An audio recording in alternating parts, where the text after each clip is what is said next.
I am Robyn Nisbet. I am a fourth year textile design student, just graduated. I specialise in natural dyeing and print. It's called Paradigm Shift because it is a paradigm shift. It's about changing the perceptions of natural dyeing within a sort of commercial context. I got really interested in this when I looked at the Greenpeace 2020 Toxics Free Challenge, where basically Greenpeace challenged big companies like Nike to try and cut toxic dyes and things out of their processes by 2020. And my solution was using all natural dyes and all natural mordant and just cutting sort of acid dyes out of the system completely. A mordant, for anybody that doesn't know what that is just something that helps your dye stick to the cloth.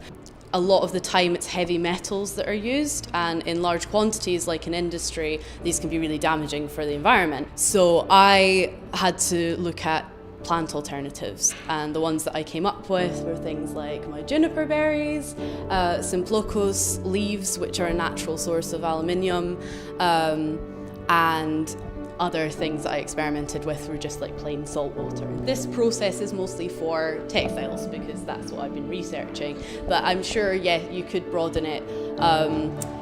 I have to print onto protein fibres, so what that means is your wool and silk, whereas you can print onto cellulose fibres, which are linen and cotton, but it comes out a lot lighter, just you wouldn't get the nice vibrant red. So. Price-wise, do you think, because this is natural made, so is it more expensive than normal dye? Or? It's a funny one, it's probably about level with your normal acid dyes that you'd use.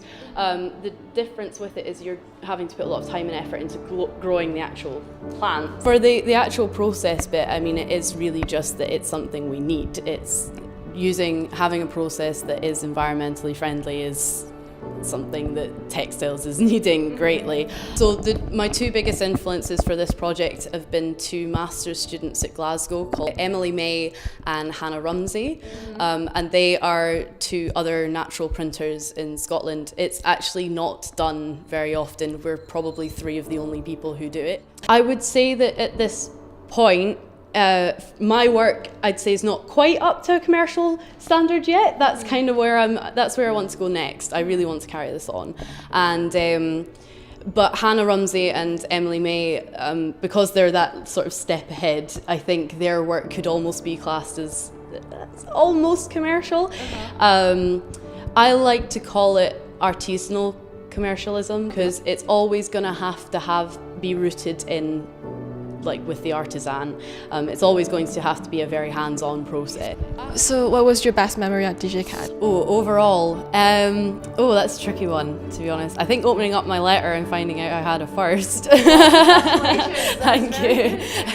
But I've loved my entire experience at DJCAD. It's been tough, but it's worth it in the end. Yeah, I mean, couldn't fault DJCAD at all, really.